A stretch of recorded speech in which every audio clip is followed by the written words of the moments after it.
नमस्ते दोस्तों, GP online classes में आप सभी का एक बार पुनः स्वागत है। जीपी ऑनलाइन क्लासेस पिछले 5 सालों से केवल लिमिटेड डिपार्टमेंटल कॉम्पिटिटिव एग्जाम को टारगेट करता है और अब बारी जो है 2025 के limited departmental competitive exam postal assistant sorting assistant की है। अब बारी 20 जुलाई को होने वाले एलडीसी एग्जाम की है। आज की वीडियो में हम तमिलनाडु सर्किल का पेपर सॉल्व करेंगे जो इंपॉर्टेंट क्वेश्चन 50 होने वाले हैं। चलिए, पहला क्वेश्चन स्क्रीन पर है। Question number 1, sample packet weighing 70 gram posted, no postage, how much will be delivery charge on delivery. कि भाई आपने 1 रुपया भी किसी पोस्टेज पर पेड नहीं किया है तो उस पर चार्ज हम क्या वसूल करेंगे वितरण के समय। वो चार्ज हो जाता है आपका ऑप्शन नंबर बी 40 रुपये का। ठीक है, जैसे लगता कितना है 50 ग्राम में आपका 4 रुपए, अगले 50 ग्राम में 3 रुपया, 7 रुपए टोटल लगता है, लेकिन चार्ज ही पेड नहीं था, दुगना कर देंगे 14 रुपए कर देंगे। चलिए, अभी सैंपल पैकेट करंटली में डिसकंटिन्यू कर दिया गया, बुक पैकेट के साथ मर्ज कर दिया गया, चाहे सैंपल पैकेट हो प्रिंटेड पेपर हो, ये सभी जो है हमने मर्ज कर दिया बुक पैकेट में। हालांकि देखिए, जब सिलेबस आपका जो निर्धारित सिलेबस है पिछला मतलब पुराना वाला, उसी के हिसाब से मैक्सिमम बार आपको क्वेश्चन का आंसर देना पड़ेगा। एक आध सर्किल ऐसा हो सकता है कि बहुत ही ज्यादा एक्टिव हो तो उन्होंने फिर नया क्वेश्चन पूछ लेना है। अगला क्वेश्चन पूछा है एनपीएस में प्राण का मतलब क्या होगा, प्राण का अर्थ क्या होगा। अब समझने वाली बात यह हो जाती है कि आपका जो प्राण होता है, जैसे आपने देखा होगा कि जो भी एम्प्लॉई एनपीएस के अंतर्गत हिस्सा लेता है उसको एक कार्ड दिया जाता है और एक नंबर दिया जाता है। अब उस नंबर को हम क्या बोलते हैं, प्राण बोलते हैं। प्राण का मतलब आपसे पूछा है, जैसे रंजीत कुमार बोल रहे हैं ए होगा, तो ए बिल्कुल होगा। क्यों कि भाई परमानेंट रिटायरमेंट अकाउंट नंबर इसका करेक्ट जवाब होता है। ठीक है, आपको ध्यान रखना है, पी से परमानेंट हो जाएगा, आर से रिटायरमेंट, ए से अकाउंट और एन से नंबर हो जाएगा। ऑप्शन नंबर ए करेक्ट है। चलिए, CSI system department of post digitalise कि सीएसआई के माध्यम से इनका डिजिटलीकरण हुआ था, जैसे मेल का, काउंटर ऑपरेशन का, जैसे पॉस हो गया, बैक ऑफिस हो गया, इसके अलावा एफ&ए का, फाइनेंस एंड अकाउंट हो गया, एचआर का, या फिर ये सभी का। ठीक है, तो देखिए जब हम सीएसआई की बात करेंगे तो सीएसआई में आपका मेल, काउंटर ऑपरेशन, वित्त और लेखा, एचआरएमएस, ह्यूमन रिसोर्स मैनेजमेंट, ये सभी जो है वो डिजिटलीकरण हो गए थे, है ना, ऑनलाइन हो गए थे। ऑप्शन नंबर डी इसका करेक्ट जवाब हो गया था। चलिए फ्रेंड्स, अगला क्वेश्चन देखिए। क्वेश्चन नंबर 4 है, पूछा है counter user post office log in multiple system same time system are bound with. डाकघर में जो उपयोग करता है, जो यूजर है, वो एक समय में कई सिस्टम में लॉग इन करता है क्योंकि सिस्टम इसके साथ जुड़ा होता है। इसके साथ जुड़ा होता है जिसे हम बोलते हैं मैक, और मैक का आपको मतलब बताना है। मीडिया एक्सेस कंट्रोल होता है, मैप एक्सेस कंट्रोल होता है, मैप्ड ऑटोमेटेड कंट्रोल होता है, या नन ऑफ द अबव। तो इसे हमने क्या किया हुआ है, इसे हमने मीडिया एक्सेस कंट्रोल से जोड़ा हुआ है, इसीलिए डाकघर में काउंटर उपयोग करता, ठीक है, काउंटर यूजर जो है एक ही समय में कई सिस्टम में लॉगिन कर सकता है। कौन सा उत्तर हो जाएगा भाई, ऑप्शन नंबर ए करेक्ट हो जाएगा। चलते हैं फ्रेंड्स अगले क्वेश्चन की ओर। Custom declaration form use international speed post article. 2 प्रकार के कस्टम फॉर्म वर्तमान में उपयोग में आ रहे हैं। यदि आप देखेंगे कि 2 प्रकार के जो आपके फॉर्म है उपयोग में आ रहे हैं, कौन कौन से फॉर्म है, एक है आपका CN22 और CN23। ठीक है भाई, ऑप्शन नंबर बी करेक्ट हो जाएगा।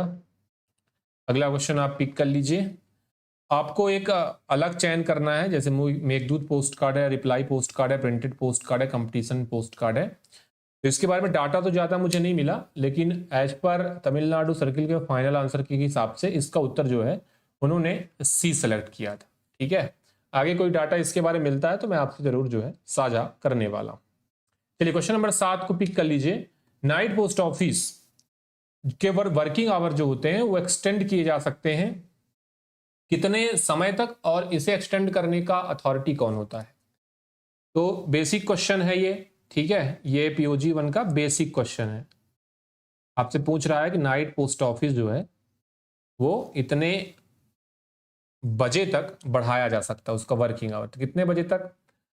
नाइट पोस्ट ऑफिस का जो समय अवधि है वो 8:30 PM तक बढ़ा सकते हैं, और बढ़ाने का जो पावर होता है वो होता है महानिदेशक डाक के पास। ठीक है, चलिए अगला क्वेश्चन देख लीजिए फ्रेंड्स। ऑप्शन नंबर क्या करेक्ट था? ऑप्शन नंबर ए करेक्ट था।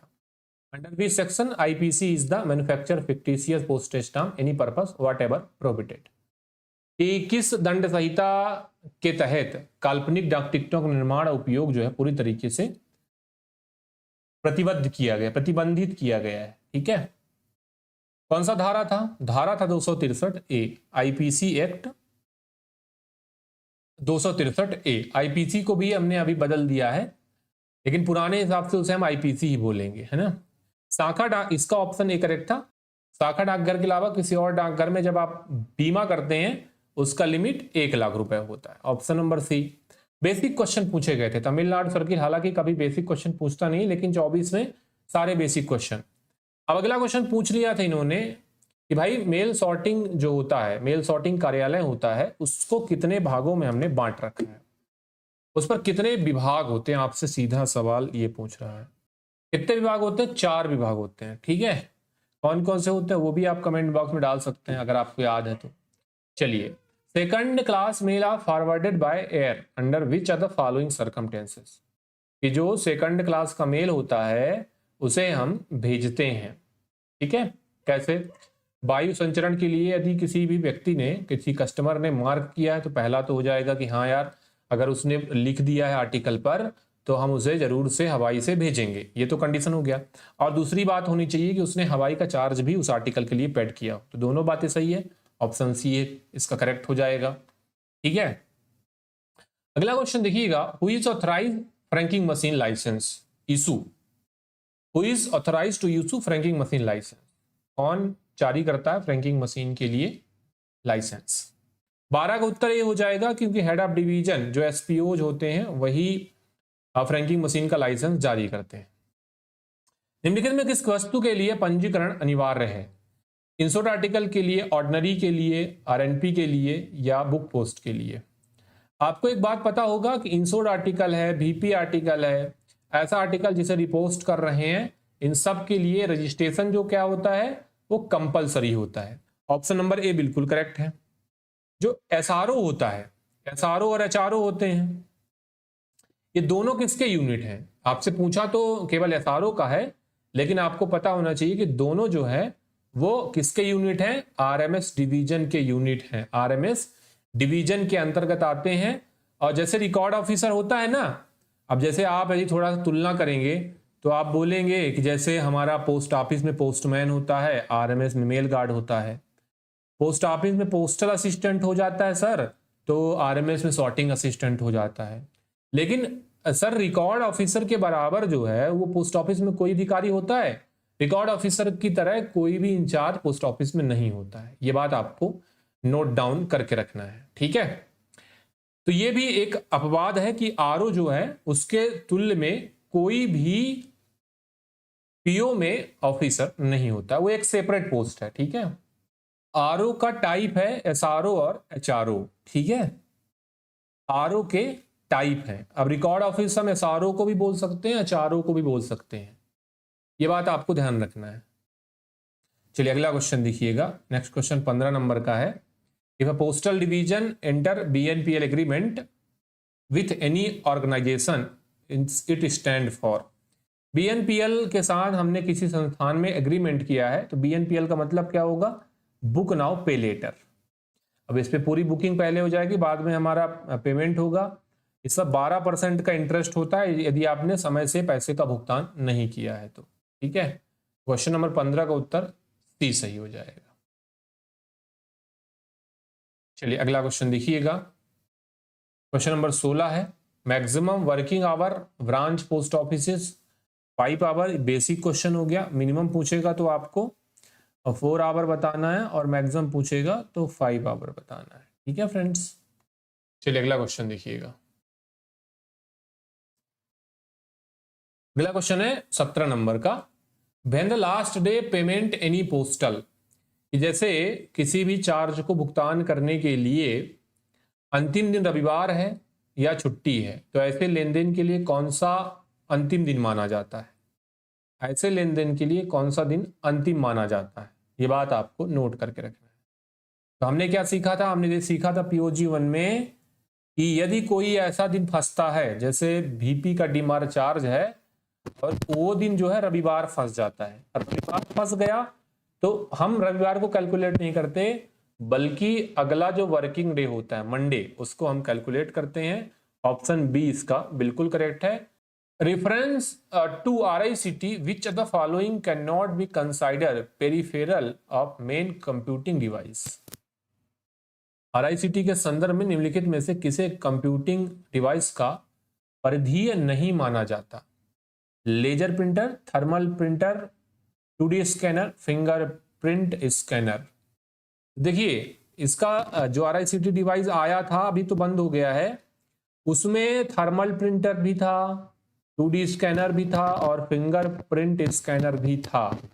तो क्या नहीं था? लेजर प्रिंटर नहीं था। ठीक है, तो ये उसके पेरीफेरल डिवाइस के अंतर्गत नहीं आता।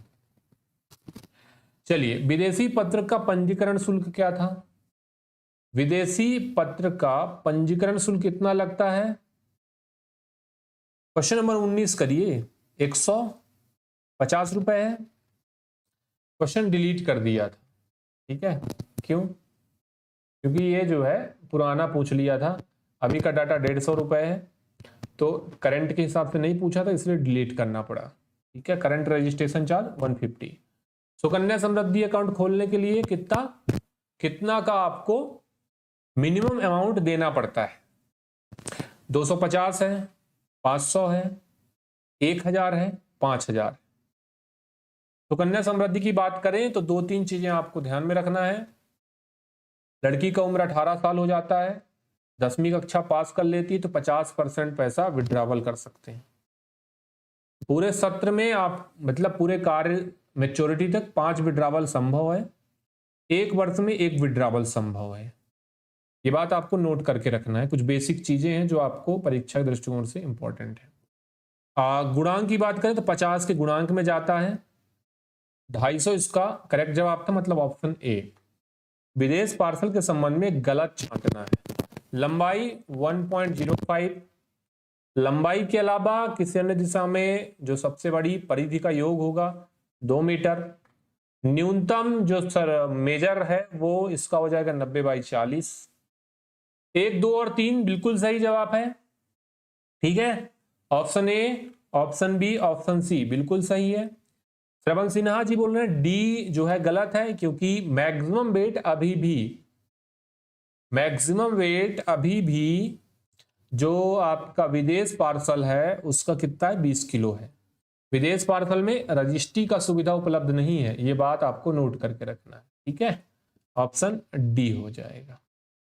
चलिए, बंदोबस्ती आश्वासन, आपको एक हिंदी में नाम याद रखना है। अब देखो, उसी टाइप की पॉलिसी को हमने बंदोबस्ती बोल दिया, फिर हमने एक पॉलिसी को प्रत्याशित बोल दिया। प्रत्याशित वाली जो पॉलिसी होती है वो होती है जैसे होल लाइफ हो गया, CWLA हो गया। जब बंदोबस्ती बोलेंगे तो आपको संतोष याद होना चाहिए, है ना।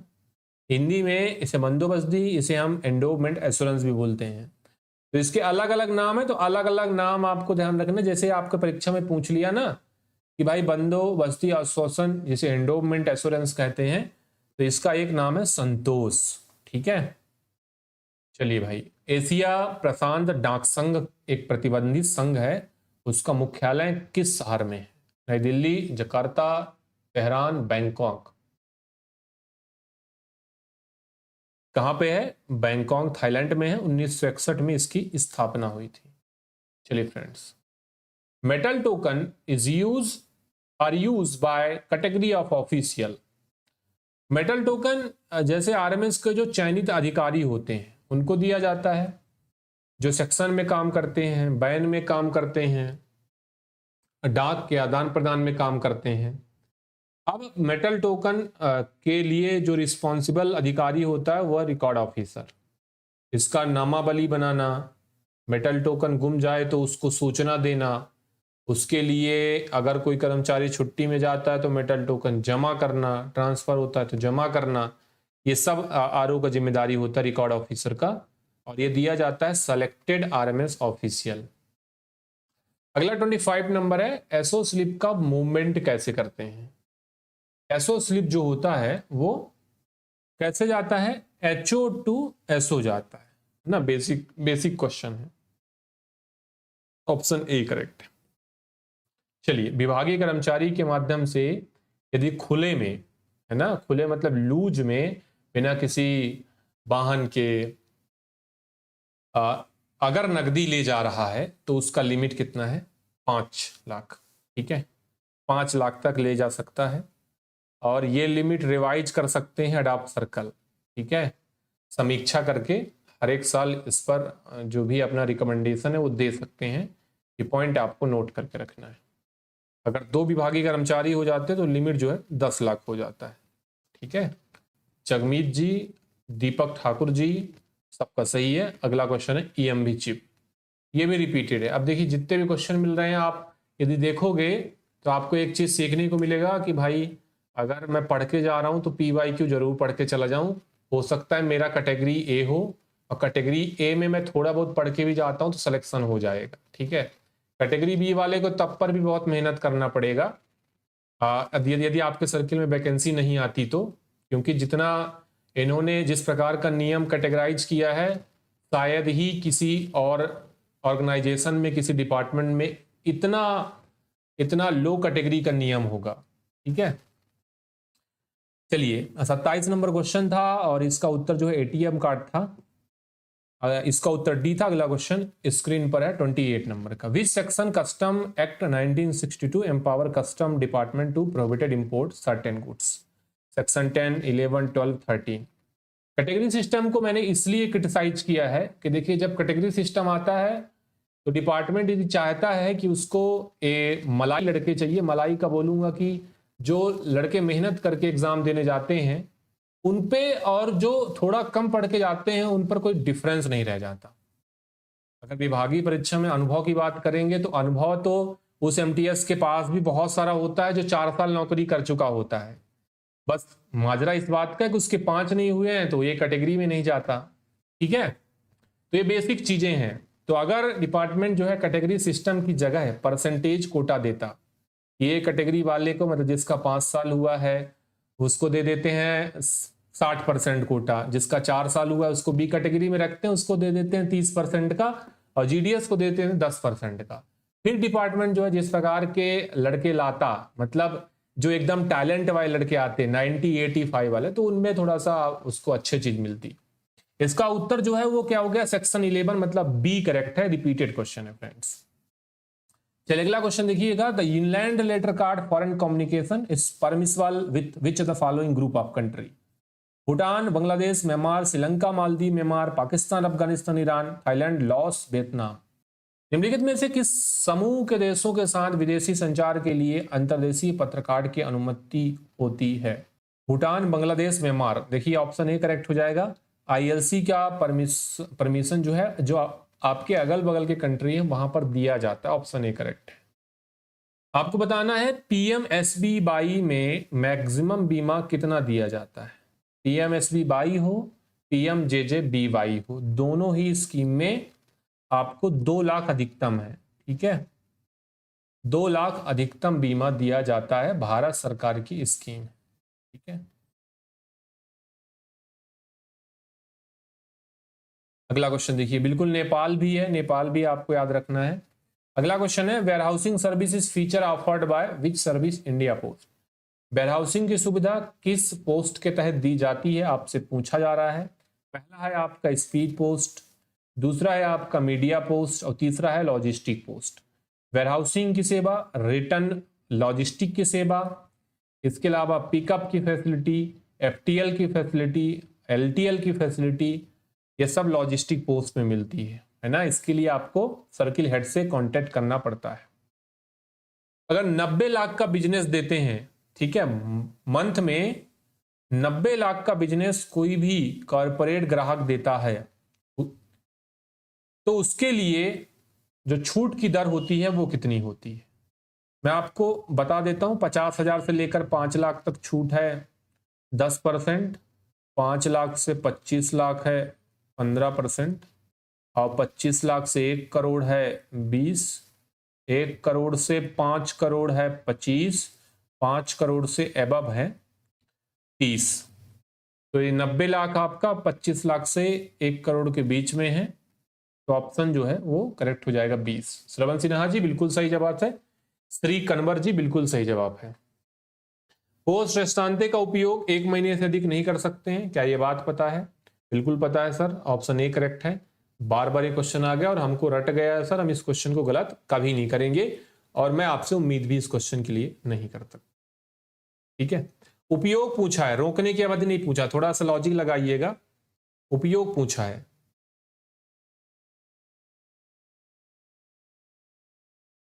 थोड़ा सा आपको लॉजिक लगाना है इस क्वेश्चन में। क्वेश्चन नंबर 33, उपयोग करने की जो अवधि है वो है 3 मंथ। ठीक है, तो ऑप्शन ए करेक्ट नहीं होगा बल्कि ऑप्शन डी करेक्ट होगा। और जब रोकने की बात करेंगे, रोकने के लिए, ठीक है, रोकने की बात करेंगे तो वो समय अवधि, यदि कोई भी कस्टमर जो है वो इसका उपयोग करना चाहता है तो उपयोग इसका इस सिस्टम का या इस रूल का उपयोग वो 3 महीने तक कर सकता है, और जब रोकेंगे तो 1 महीने तक, तो ऑप्शन डी है। आरएमएस कार्यालय अनुभाग में जब आप वर्क पेपर को बनाकर रखते हैं, प्रिजर्वेशन पीरियड, तो वो जो है वो 18 महीने का होता है। बिल्कुल चंद्रा जी, उपयोग 3 मंथ है, आपको ध्यान रखना है। वर्क पेपर जो है 18 मंथ है। अटेंडेंस रजिस्टर है, अरेंजमेंट रजिस्टर है, इस प्रकार की चीजें जो है वो भी 18 महीने के लिए रखी जाती हैं, तो और भी चीजें आपको ध्यान रख लेनी है। डाकघर को कितने भागों में बांटा गया है? 1, 2, 3, 4। Which one is corrected? Option number C, HO, SO और बीओ। चलिए, अ फिलाडेली deposit account can be open with minimum deposit 1,000, 500, 400 या फिर 200। डाक टिकट जमा खाता मिनिमम 200 रुपए से, डोमेस्टिक वाला जो खाता होता है वो 200 रुपए से ओपन किया जाता है। भारत के यशस्वी प्रधानमंत्री श्री नरेंद्र मोदी जी ने इंडिया पोस्ट पेमेंट बैंक को औपचारिक रूप से लॉन्च किया था। पायलट प्रोजेक्ट पूछेगा 30 जनवरी 2017, रायपुर और रांची, और पूछेगा फॉर्मली लॉन्च बाय, तो आपको 2018 बताना है ना, 1 सितंबर 2018।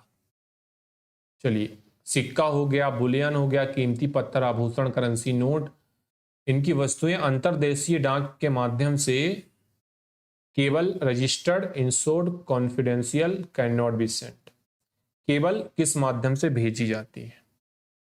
तो सिक्का हो गया, बुलियन हो गया, कीमती पत्थर हो गया, ये केवल और केवल बीमा डाक से, इंश्योर्ड पोस्ट, जिसे हम आईएनएस भी लिखते हैं कई बार, ठीक है, तो इंश्योर्ड पोस्ट के माध्यम से ही भेजा जाता है। फ्रैंकिंग मशीन रीसेट के लिए बाद की जो जमा राशि है वो कितनी होगी? फ्रैंकिंग मशीनों की रीसेटिंग के लिए बाद की जमा राशि कितनी होती है? भाई शुरू में तो कम से कम 2000 का रिचार्ज जो आपका रिमोटली फ्रैंकिंग मशीन है उस पर हम करते हैं, ये बात आपको पता चल गया है, ठीक है। और बाद का जो जमा होता है दोस्त वो कितना होता है? श्री कन्वर जी बिल्कुल सही है, 1000, कम से कम 1000, और किसके गुणांक में? 100 के गुणांक में जाता है। ऑप्शन डी करेक्ट है, याद कर लीजिएगा। आईएफएस क्या होता है? जैसे हम बात करते हैं ना अंतरराष्ट्रीय मनी ऑर्डर के बारे में, तो ये आईएफएस का ही एक टाइप है। देखिएगा, आईएफएस इंटरनेशनल फाइनेंशियल सिस्टम के तहत मैक्सिमम नगद में कितना प्राप्त किया जा सकता है फ्रेंड्स? नगद जो प्राप्त किया जा सकता है वो है 50,000। ठीक है फ्रेंड्स। और अगर चेक की बात करेंगे तो 2500 USD।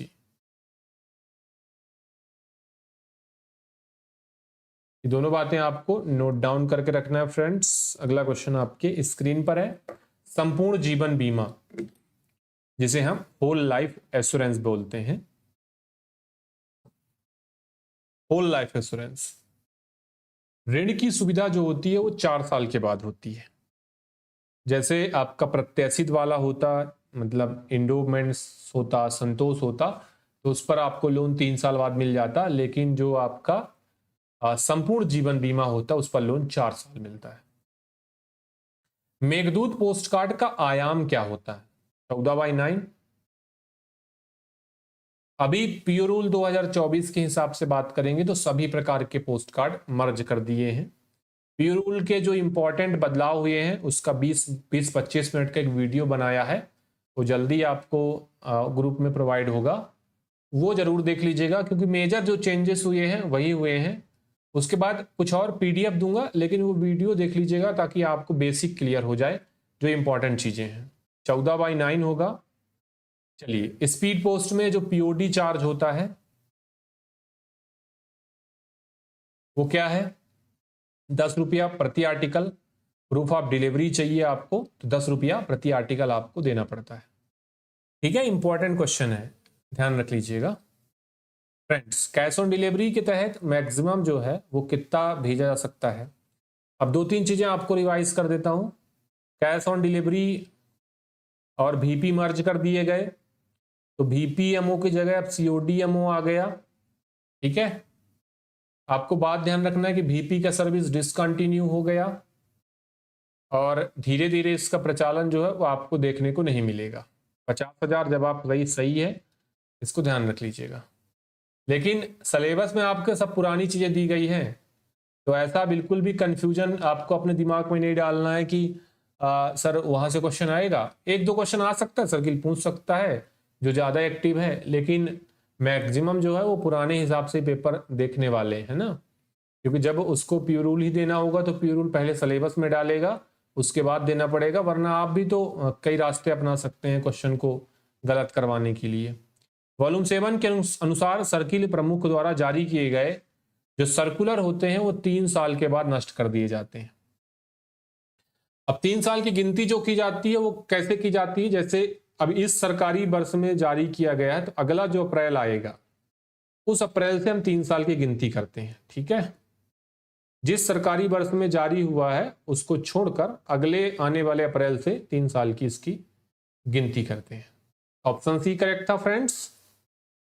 चलिए, अगला है registered book packet international track packet are handled and their delivery is to be done through CRC, NDC, PH delivery post office, computerise registration centre delivery post office, parcel hub, nodal delivery centre. आपको ध्यान देना है कि पंजीकृत जो भी आपके packet होते हैं, बुक पैकेट और इंटरनेशनल ट्रैक पैकेट को किसके द्वारा संभाला जाता है? कंप्यूटराइज रजिस्ट्रेशन सेंटर के द्वारा। CRC इसे मैनेज करता है और डिलीवरी जो है वो डिलीवरी पोस्ट ऑफिस करता है। बेसिक क्वेश्चन हो गया ना, option C correct. Sukanya Samriddhi में विड्रावल करना है। अब विड्रावल के लिए आपको कुछ बातें पता होनी चाहिए। पहला बोल रहा है, आपको सही बात बताना है, पहला बोल रहा है withdrawal made when girl child attain 18 year pass 10th standard.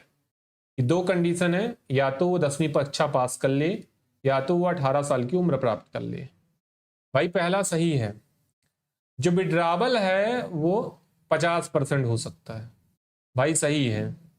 Withdrawal या तो लमसम या इंस्टॉलमेंट में हो सकता है। एक वर्ष में एक ही विड्रावल हो सकता है, मैक्सिमम 5 हो सकते हैं। उपरोक्त में सभी सही है, मुझे तो सभी सही लग रहा है, इसी वजह से मैं टिक कर देता हूं डी को। और उत्तर जो है दिनेश दुबे का गलत है, भानु प्रताप जी का बिल्कुल सही है। चलिए, अब अगला पूछा था कि एक कैश बैग है जिस पर कैश भेजा जाता है उसे हमेशा पैक किया जाएगा और बंद किया जाएगा। Cash bag which contain cash remittance must always be pack, close and seal by. मैंने आपको बताया था वॉल्यूम 6 पार्ट 3 पढ़ा रहा था, पार्ट 1 पढ़ा रहा था, तो एक चीज बार बार बोला था कि कैश बैग यदि कभी भेजा जाता है तो उसको पैक करने का काम हमेशा ट्रेजरर जो है वो सब अकाउंट क्लर्क की उपस्थिति में करता है। अब बेसिक बात है ना, कैश होगा तो जो ट्रेजरर होगा, अब ट्रेजरर ही पैसा का लेन देन देखता है, तो हमेशा कैश होगा उस बैग में तो ट्रेजरर बीच में आ जाएगा, नहीं होगा तो नहीं आएगा। ये बात आपको क्लियर है? जी क्लियर है, ऑप्शन ए करेक्ट है। ठीक है, उप खाता सहायक की उपस्थिति में ट्रेजरर। MS 83 रिपोर्ट अधीक्षक छटाई को प्रस्तुत की जाती है जो इसमें निम्नलिखित बातें होती हैं कि उस पर प्राप्त भेजे गए बैग का रिपोर्ट, डाक टिकट, अन्य स्टेशनरी का रिपोर्ट, उसके द्वारा देखी गई महत्वपूर्ण अनियमितता, ये या फिर कोई नहीं। अगर बात करें कि डेली रिपोर्ट जो होता है फॉर्म नंबर MS 83 है, उस पर a daily report on important irregularities observe by him और reported to him other sorting assistant. एक अनियमितता जो कि प्रधान छटाई सहायक अपने अंतर्गत काम करने वाले सॉर्टिंग असिस्टेंट की देखता है, लापरवाही जो होती है, जो भी गलत काम करता है वो सारी चीजें उस पर नोट करके अधीक्षक को भेजी जाती है। ठीक है, अधीक्षक RMS। चलिए आज का वीडियो आखिरी क्वेश्चन है, इसके वीडियो का आखिरी क्वेश्चन है, बोला है CSI में HDMS का मतलब क्या होगा? HDMS that means help desk management system. Right answer is A। ठीक है फ्रेंड, चलिए तमिलनाडु सर्किल हमने कर लिया है।